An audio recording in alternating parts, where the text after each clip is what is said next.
Howdy folks, welcome back to World of Tanks with the mighty Jingles. Today it's tank review time once again, and a lot of you have been waiting very patiently, and some of you not quite so patiently, a long time, for a review of this thing. It's one of the two Tier 8 Russian heavy tanks, the other one being the always popular IS-3. But today we're going to be taking a look at the mighty KV-4.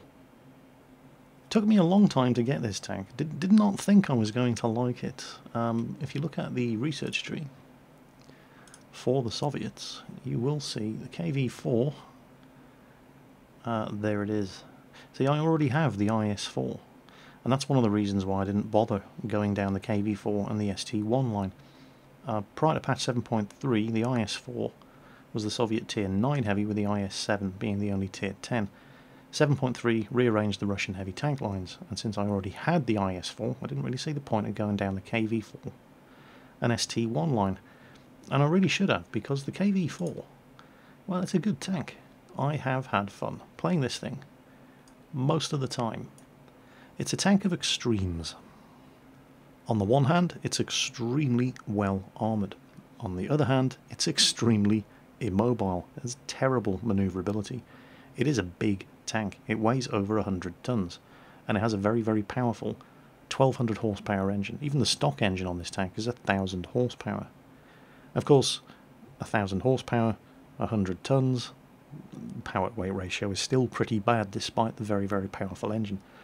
And what that means is you have a big, heavy tank that really doesn't move very quickly. It has a top speed of 30 kilometers per hour, which isn't slow. And the engine has enough grunt to get it up to that speed, providing you're on level ground, but it turns very, very slowly, 18 degrees per second, whole traverse speed, and the turret also turns very, very slowly, 20 degrees per second. It is a huge turret. You would expect a slow turret traverse, but it means that you definitely don't want to be getting this tank into close combat if there's the slightest possibility that the tanks you're fighting against are going to be able to get around your sides and rear, because you just won't be able to handle them. 350 meter view range is not terrible, but it's not particularly good either, and it has a perfectly adequate 730 meter signal range with the radio. But the thing about the KV-4 that makes it special isn't the view range or the signal range, it's the armour. Tier for tier, this is one of the most heavily armoured tanks in the game. So we're going to flash up Tank Inspector and have a look and see what it is about this tank's armour that makes it so strong. So here's our KV-4. Let's flash up the damage model and actually have a look at these different armour zones. Now, if you were to look at the armour of the KV-4 in the garage in World of Tanks, it will tell you that the front of the hull and the turret are both 180mm thick, but what it tells you in the garage is just the single thickest part of the front of the turret and the front of the hull. There are areas at the front of the KV-4 that are not 180mm, and we're talking about the upper glacis here, which is 120mm thick, and the lower glacis here, which is 160mm thick. But raw armour thickness doesn't tell you the whole story. These two zones are both sloped. The lower glacis is actually sloped in two different areas. You can see, looking at this line here, that the further you go down the lower glacis at the front of the KV-4, the more effective the sloping becomes. And so, from directly in front, that 160mm of armour here is closer to 170, and down here is closer to 215, 216mm of effective armour. The same deal goes for this 120mm thick zone here. It's very, very highly sloped. Shooting from the front, that is it's an automatic ricochet. It's effectively sloped at 70 degrees, which is an auto bounce unless you can overmatch the armour. But good luck with that, because it's still 120mm thick. The only two parts of the front of the hull of the KV-4 that are the advertised 180mm thick are these two zones here, where the lower and upper glacis meet. There's an armour band there that's 180mm, and the top of the upper glacis here, which is also 180mm, but again, it's kind of sloped back a little, so the effective thickness of that is more like 203. There are two weak spots on the front of the hull, however: the machine gun port and the driver's hatch. These two spots here. When I say they're weak, they're just weaker than the rest of the front of the KV-4. They're still 120mm of armour. The front of the turret is like Fort Knox.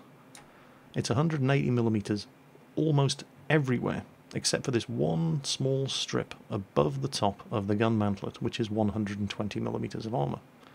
The gun mantlet is an additional 180mm of armour, with 120mm of armour behind it. People will often tell you, if you're shooting at a KV-4 from the front, aim for the mini turret on the top. Sorry, it's also 180mm thick of armour. Practically all round, as far as the front and the sides are concerned. So, you know, if you can shoot that, well, you may as well be shooting that. They're the same thickness. When you get around the sides of the KV-4, it's a slightly better story if you're having to kill one of these things. The side of the turret is 150mm all round, which is bad, but it's not as bad news as the front, where it's 180mm or effectively sloped to be 180mm or better.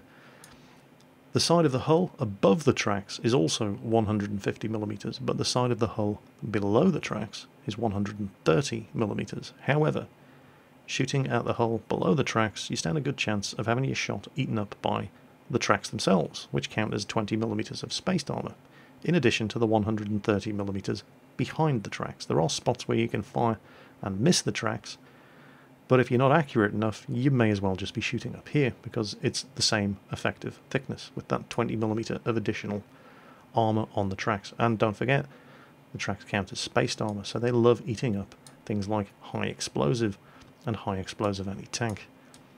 When you get to the rear of the machine, you finally get some good news. Well, not good news if you're in the KV-4, but good news if you're trying to kill it, because the rear of the hull is 90mm thick. The rear of the turret, this hatch at the back here, 120, 150 up here, and 140 at the rear of the turret proper. The weakest armour on the KV-4, as with most tanks, is its top armour. It's basically 30mm or 40mm all around, and there is a huge old engine deck behind the turret of the KV-4 with 30mm of armour. Artillery love dropping shells behind the turret of the KV-4 and absolutely ruining your day. Practically any artillery is going to be able to penetrate your engine deck with a high explosive shell and do full damage, probably setting you on fire, guaranteed to knock your engine out. So armour-wise, this is a very, very strong tank, but as with so many other heavily armoured tanks in the game, and particularly the KV-4, because it's very, very boxy, there is some sloping going on there at the front, but pretty much everywhere else it's just a box with a turret and some tracks stuck on the sides, which means that you do need to angle this thing to make the most out of it, particularly the sides. If you're driving a Tier 8 heavy tank, you really should know about armour angling and side scraping by now, and especially in the KV-4, because it's such a boxy tank. It is a collection of lots of mostly flat angles, so if you want to increase your survivability, you've got to artificially increase the angle of your armour by driving your tank in a certain way. From the direct front of the KV-4, the 160mm thick lower glacis has its own reverse sloping. It's effectively around 170mm. There are plenty of guns in the game and the kind of battles that this thing is going to be getting into that will have no problem penetrating 170mm of armour. So you angle the tank to make it more difficult for that armour to be penetrated. Suddenly, it's now closer to 200. Of course, there are still plenty of tanks in the game that are going to have no problems penetrating 200mm of armour. Driving your tank at this kind of angle towards the enemy guns, when the KV-4 is top tier, will work pretty well most of the time. Of course, the KV-4 is a Tier 8 heavy tank. We'll get into Tier 10 games and Tier 9 games, and there are plenty of Tier 9 and 10 tanks that have approaching or exceeding 250mm of penetration on their gun. And so suddenly that almost 200mm of weak lower glacis armour doesn't look so special anymore. That's where side scraping comes into effect. Imagine for a moment that the vertical line on the crosshair is the side of a building. Side scraping, again, like angling your tank, is not rocket science. All we're doing is we're using available cover to hide the parts of our tank that can be more easily penetrated, and only show the parts of our tank that cannot be easily penetrated.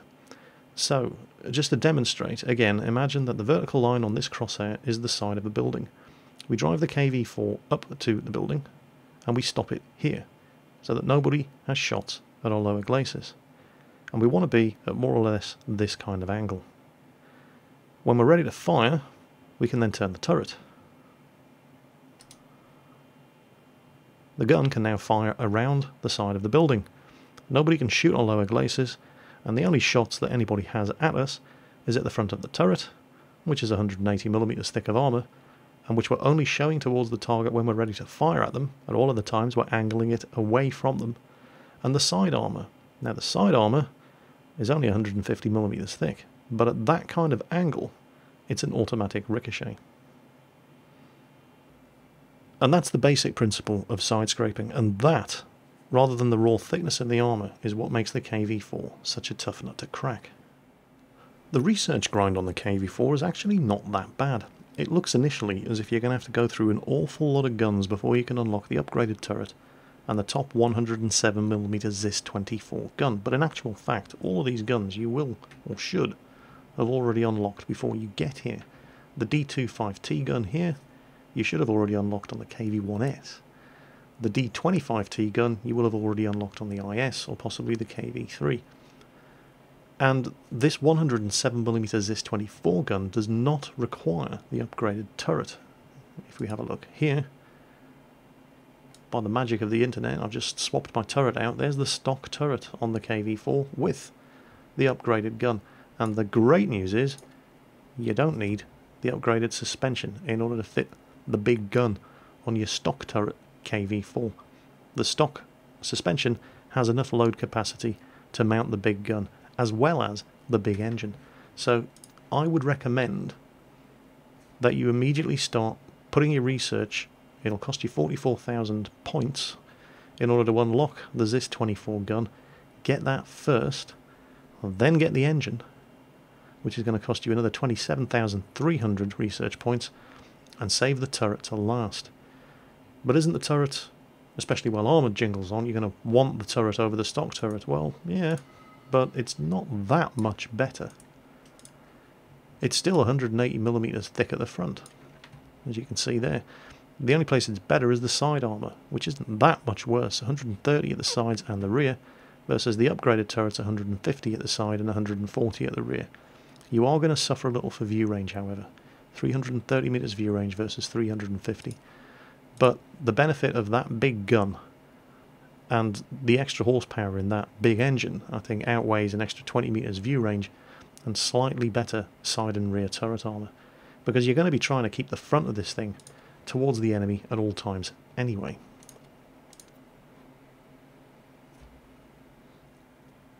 As far as crew skills are concerned, this is true of most heavy tanks, but it's particularly true of the KV4. You want repairs, repairs, repairs, repairs, repairs, and repairs. And if you have anything left over, put them in repairs.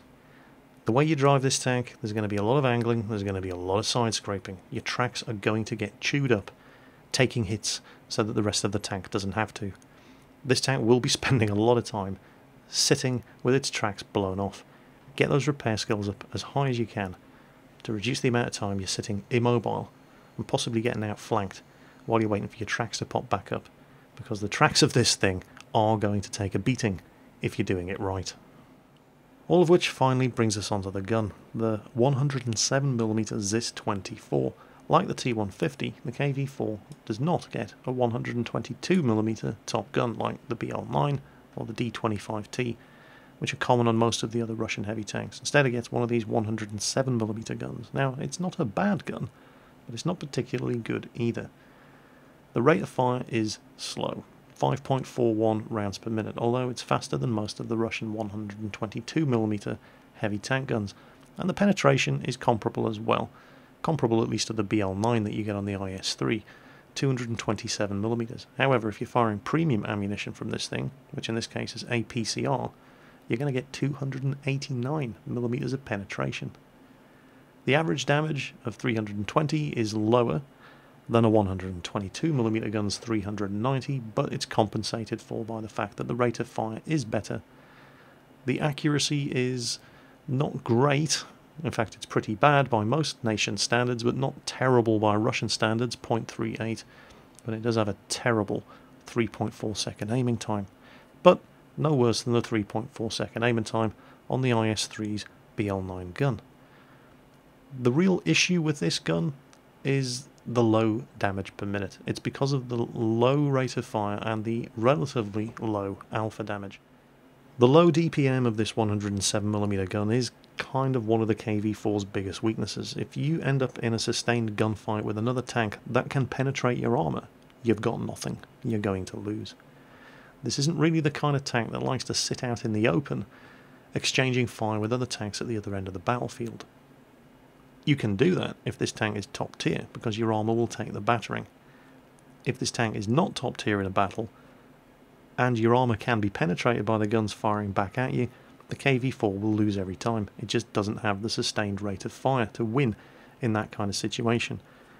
You want to be parking the KV-4 around cover, side scraping around the cover, popping out when you are ready to fire, only exposing the tank when you're ready to hurt them back.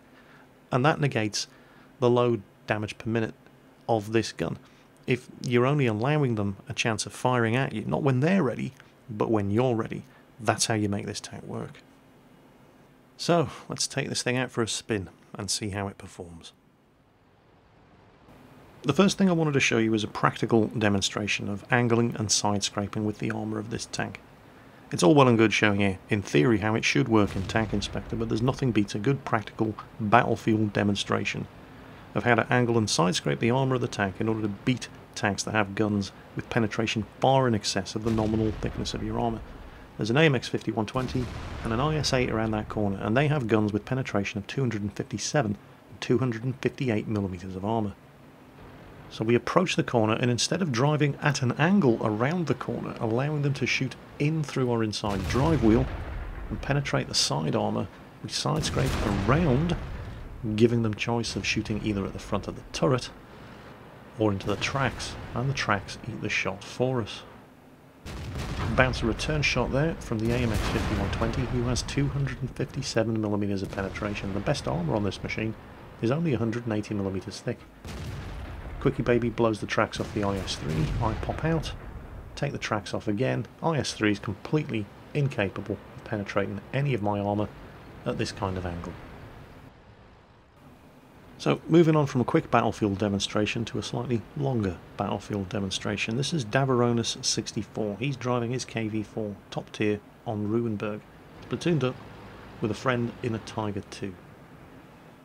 KV-4 and the Tiger II do share a lot of similarities. The Tiger II with a 105mm gun, again, has very low DPM. It's got a long reload, good alpha damage. It's very similar to the 107mm gun on the KV-4, and the two tanks do have thick armour, but it's not particularly well sloped or rounded, and the machines do both have to angle and side scrape to make the most effective use of that thick armour. And you're going to see Davaronis64 doing a hell of a lot of that in this particular battle. First two targets up, Tiger 1 and a T-28 prototype. There is also a T-34-1 around this corner, but he hasn't seen him yet. Now the first thing you're going to see Davaronis doing is coming around the corner the wrong way, the same way most people take tanks around a corner. They're just going to drive straight around the corner. Now he is angled, but he's given the T-34-1 a shot at his inside drive wheel. He was lucky not to get his tracks blown off, and the shot went right through the inside drive wheel and through his side armour. He comes around again, fires one into the T-28 prototype while the T-34-1 is reloading, and then he starts doing it right. Instead of just driving around the corner and giving them shots at the relatively unangled side armour, he starts side scraping. His first shot, not particularly well aimed. All the T-34-1 is given him from that spot is his frontal turret armour, and that's a good 170mm thick, and it's rounded. Plants one into the front of the Tiger instead, which is a relatively, well, it's a much flatter target to shoot at. And now his tracks start eating the shots from the T-28 prototype. At that angle, the T-28 prototype is never going to penetrate this tank. He side scrapes out from the corner again, no sign of the T-28 prototype. He waits for a minute. He's looking to see if this guy's going to try popping out again. The T-28 prototype driver is, by the way, doing it wrong. He keeps giving the side of the tank as he pops out. Davaronis this time aims for the T-34's commander's hatch, gets a penetration, leaves this guy on perilously low health. He tries to escape, Tiger 1 finishes him off, bounces another shot. And again, it's all down to the side scraping around the corner of this building. T-28 prototypes backed off. They've got tanks coming at them from both sides now. His buddy in the Tiger 2 takes a hit. They turn and start facing their tanks off against this new threat. He gives that IS-3 just a little bit too much of the front of his tank. KV-1S just bounces off the front of the turret as he noses forward. The good thing about this 107mm gun is that it does load faster than the BL9 gun on the IS-3. Takes that one from the IS-3 on the front of his turret. IS-3 gets behind the KV-1S, puts a shot into the KV-1S instead. KV-1S bounces off his turret front again. And he keeps side scraping around the side of this rock. His tracks keep eating the shots. And he's consistently able to keep dishing out the damage and penetrating with every shot he fires, while taking hits, but without taking any actual damage in return. Now, the KV-1S and the IS-3 are not alone. They do have a lot of friends, at least 3 other tanks, one of which is about to make its entrance. There we go, a Lerva. Penetrates the Lerva. Lerva falls for it, fires into his side armour at that angle, and going through the tracks, it's just not going to happen. Eats another shot on the turret front. The Lerva is now in a very, very bad situation. Davaronis can penetrate him every time he pops out and fires, and the Lerva has allowed himself to be pinned down in that position by a T-34 down the other end of the road. KV-1S driver, well, he keeps trying at least, but he keeps trying to put shots into the exact same spots where he has failed to penetrate on the previous 5 occasions. You're going to see more of that later, but for now, Davaronis is going to finish off this IS-3. Then he's going to take his first big hit.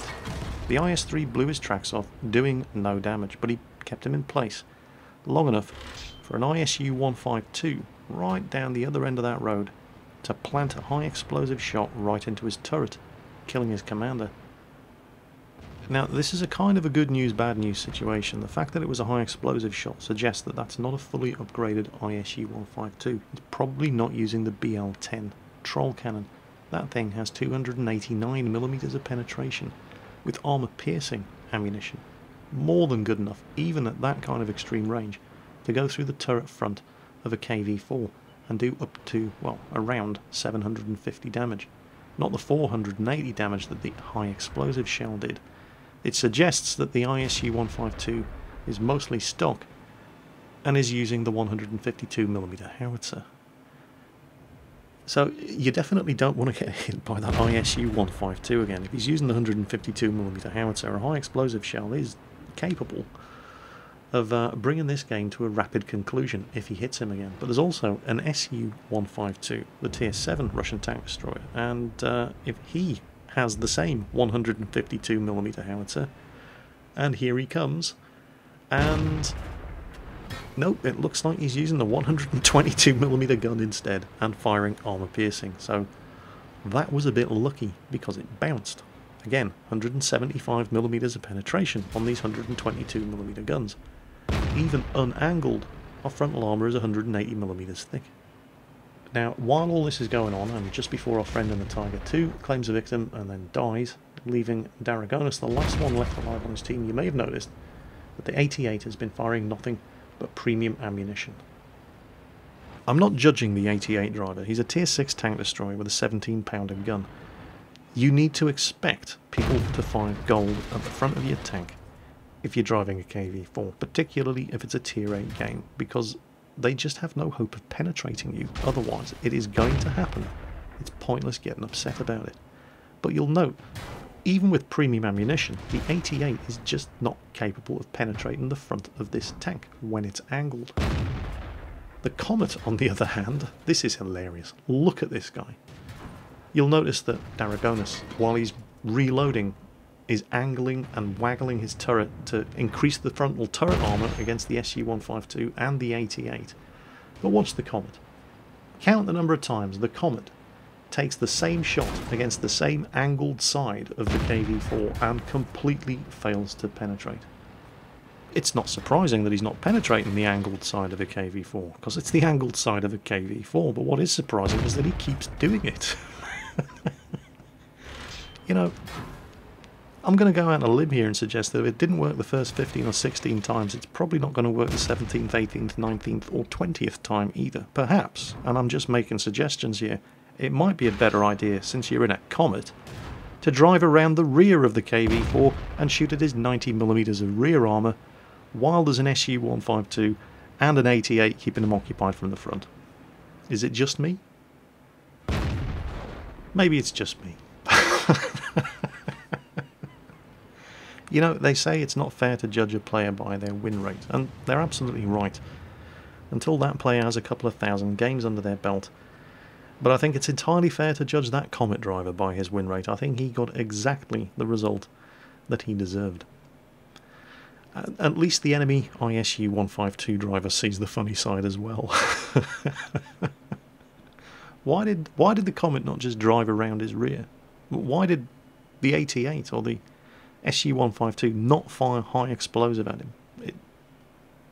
This is why you have high explosive ammunition. If you're not firing a howitzer, you have some high explosive ammo. Even on my tier 10s, I will carry some high explosive for those occasions when there's a very, very heavily armoured tank on very, very low health.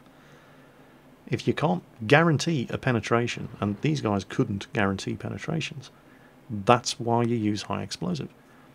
Because it isn't going to penetrate, but it's going to do some damage. When a tank has 80 health, some damage is all that you need.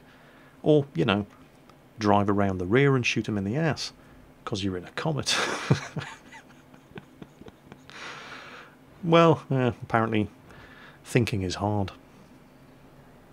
To be completely fair to the SU-152 driver, he did eventually, at the prompting of the ISU-152 driver, switch to high explosive, and he did land one effective hit, but one effective hit was all Daragonas was going to let him, because the second he switched to high explosive, Daragonas made sure he was the one who died next. And now we're just sitting in the cap circle, farming loser points, waiting to see if artillery actually has a pair of balls and is going to try to win this game, or is going to be happy to settle for a defeat. Let's have some music while we wait.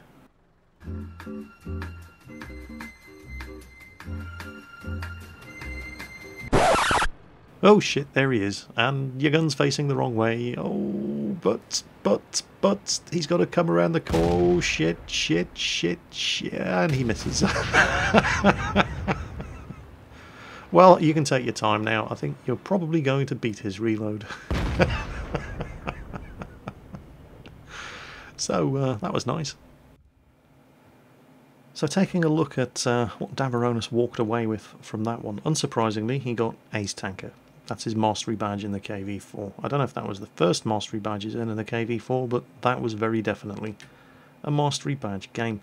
He doesn't run a premium account. He walked away with 65,000 credits and almost 1,700 XP. With a premium account, that would have been nearly 100,000 credits and 2,500 experience. Awards, he got 5 of them. The Spartan medal was basically gift wrapped and posted to him from the Comet driver, but he also got High Caliber, Top Gun, unsurprisingly a steel wall, and the Kolobanov's medal for standing alone against 5 enemy tanks and winning. He took 47 hits, although most of those were never going to penetrate, and again were courtesy of the Comet driver. But that was still for a total of 7,485 damage blocked by armour, and he did 6,000 damage of his own.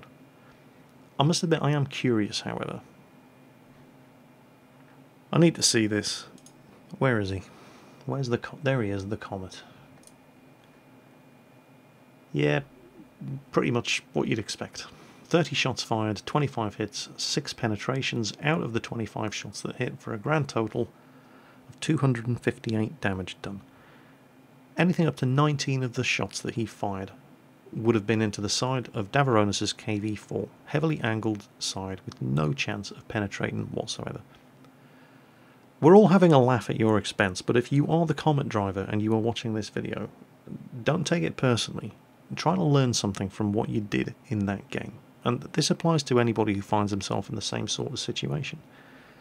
If you're in a position where you're putting completely ineffective fire into a tank, you're not suddenly going to start killing that tank just through the power of willpower alone. You're going to have to do something to change the situation that you're in, whether that means changing the ammunition that you're firing, or perhaps more practically, changing the angle from which you are firing, moving position so you can start shooting at armor that you can actually penetrate, rather than sitting in the same position, failing over and over and over again, and just expecting something to change by magic. So, yes, we are all having a really good laugh at your expense, because that was spectacularly dumb, but you can also learn something from what you did in that game and make yourself a better tanker, and hopefully start having a bit more fun playing World of Tanks, or at least being a little bit more effective. Well, from one Ace Tanker game to another, this is my Ace Tanker KV4 game. This actually happened last night on Quickie Baby's live stream up Platooned with Ike and Quickie Baby. Initially, we had a bit of a miscommunication here at the beginning. There are two other, if you're not going to drive through the middle of the map, there are two avenues of attack, both around the flanks here on Severogorsk. But there isn't really space for three KV4s to side-scrape effectively around the various different avenues of attack. So I said, oh, I'm going to head west. Quickie Baby and Ike, you both go east, because there isn't that much space on the west to angle two KV4s around these corners. And Quickie Baby said, yep, no problem, ran off to the east. Ike said, yep, no problem, and came west with me. Completely got his east and west mixed up. It's not going to be the last time Ike derps out in this particular replay either. This was actually quite a funny match. This game's also going to demonstrate two other things. First and foremost, Quickie Baby is going to run into a Super Pershing over on the east flank, and the Super Pershing is going to see a KV4 in front of him, and he's going to load the premium ammunition. Premium ammunition on the Super Pershing has 258mm of penetration, and if the KV4 is not able to side-scrape against a Super Pershing firing premium ammunition, the superior DPM is going to cause severe problems for the KV4 driver. Of course, Quickie Baby's misfortune in this match ends up being my good fortune in more than one way, which also leads on to the second thing that this game is going to demonstrate. In order for me to have a great match when I'm platooned with Ike and Quickie Baby, I kind of have to count on them to not have a good match and actually leave things for me to shoot at. So far, pretty predictable game. All the tanks with absolutely no armour whatsoever are rushing forward and feeding kills to the enemy's heavies. We've got an IS over there, there's a KV-1S and an STA-1 over here.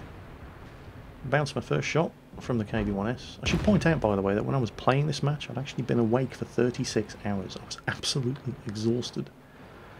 And that may explain why I was convinced there was a tank waiting around this corner, and why I was so hesitant to go around. For some reason, I thought the STA-1 was tucked up in the rocks back there, just waiting for me to come around. He completely wasn't. And once I realised that, I thought, well, okay, front towards enemy, let's go. Ike's going around the other side of the rock to engage the IS. Plant one into the side of the IS, bouncing another shot from the KV-1S, and back up, Ike spots the opportunity for a bit of comedy, and he guns the engine of the KV-4, takes it over the top, and cliff dives the IS. The IS ends up wearing Ike as a hat. You know, which was nice. Now, I didn't realise it at the time, and in fact, initially, Ike thought he was able to get free. I'm busy putting shots into the side of this Jag Tiger 88, but Ike has managed to get himself stuck. He spends the rest of the match in that position. I didn't realise it at the time. Actually, Ike didn't realise he was stuck at the time. He thought he could still manage to get free, but my blood's up. I'm really tired. I'm not really paying attention to what he's saying. I've got targets in front of me that I can shoot at, and Ike is actually, from that position, able to put shots into that Tiger 2 over there, who's my next target. From here, I wanted to try... Well, first I tried to put a shot through the building and into the Tiger 2, but that doesn't work. And so around about now, the Quickie Baby's getting into trouble with the Super Pershing, and Ike is saying, I might need a bit of help getting free here. But Ike is actually able to put shots into this Tiger 2. So, again, not paying too much attention to his problems, and I want to go after this Jag Tiger 88. eat a shot there from the Tiger II, and Ike's put an effective fire into that guy. I don't know what this SU-152 thought he was going to achieve by face planting a Jag Tiger 88. The SU-100 has a go at it as well. I mean, no, get around his side, guys. His side is where he can't shoot you. Anyway, we get him. Unfortunately, a number of things have just happened at this point. We've just lost Quickie Baby. There's a T-29 who actually killed him by working his way around the rear, but it was the Super Pershing firing gold ammo into him from the front that put him in the position where he could be one-shotted by the T-29. Ike has killed the Tiger II.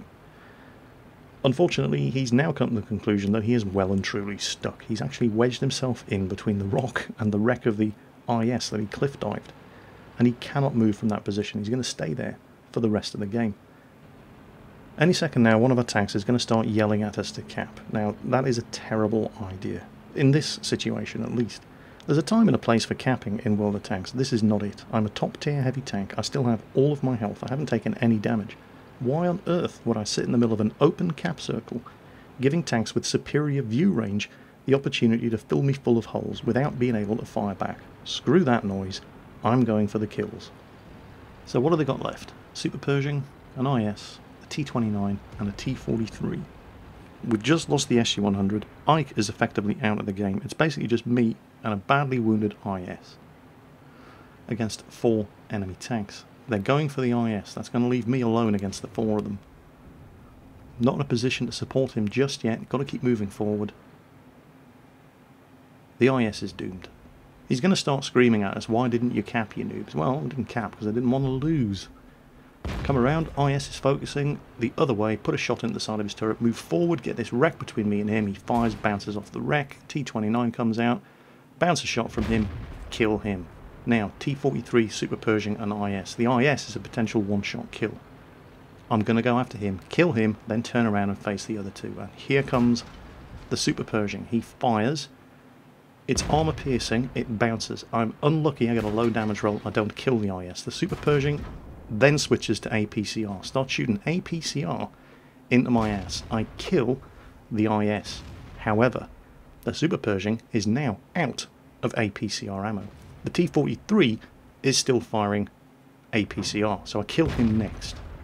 I've got to say this for the Super Pershing driver, he wasn't bad. He's trying to get around me now so he can take shots at my rear armour, which he knows is only 90mm thick, and now that he's used all of his APCR ammo, he only has 170mm of penetration. When that fails, he tries to back off, blow my tracks off, give himself space to manoeuvre. Tries to get around me again, but I'm not having any of that. Any other medium tank than the Super Pershing, he might have been able to do it, but the Super Pershing just isn't fast enough. He blows my tracks off again. But that's the first shot I fired that has failed to penetrate. I think I just clipped the spaced armour in front of his gun mantlet. He hits my tracks again, not able to do enough damage to immobilise me. Plant another shot into him. Now he starts aiming for weak spots. He's going for... No, that one bounced. I don't know where it hit. It looks like he's aiming for the machine gun port. He can't get around me. He's got no premium ammo left. He's got to start aiming for weak spots. Finally manages to get a penetrating shot through the machine gun port, but now I'm about to reload and game over. So that was my ace tanker game in the KV4 at long last. 82,000 credits earned, 4,326 XP, with a premium account doubled for the first win of the day. Got myself a high caliber, and unsurprisingly, a steel wall. Super Pershing driver there, didn't really do anything wrong. I mean, towards the end of that match, everybody was firing gold at me, but you can't get upset about it. You're in a KV4. You have to expect that sort of thing to happen. When you're driving one of the most heavily armoured machines in the game, people see you, they think, oh shit, and they load the gold. It's going to happen. You still need to be able to deal with it. Fortunately for me, and unfortunately for Quickie Baby ran into the Super Pershing before I did, and that guy expended all but one of his premium ammunition shots on Quickie Baby. Quickie Baby's misfortune, my good fortune. He still played a good game, but I'm in a KV4. So nearly 5,000 damage done, 5 kills, and 3,500 damage blocked by armour. I really do like this tank. So, the KV4, one of the 2 Russian Tier 8 heavy tanks, with the other being the always popular IS-3. I feel that the IS-3 is probably more of a newbie-friendly tank than the KV-4. The armour on the IS-3 comes pre-angled, pre-sloped and pre-rounded for you.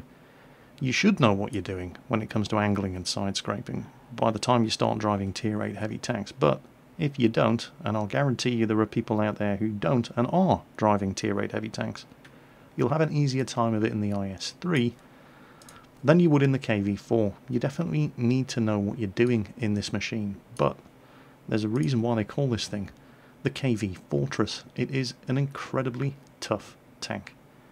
And as long as you don't have problems with people firing gold ammunition at you, because it's going to happen, the fearsome reputation of this thing, I have seen people switch to premium ammunition, driving Tier 9 heavy and medium tanks with guns having penetration in excess of 250mm, and they will still switch to premium ammunition when they see one of these things angled in front of them. It has that fearsome a reputation for being a tough nut to crack.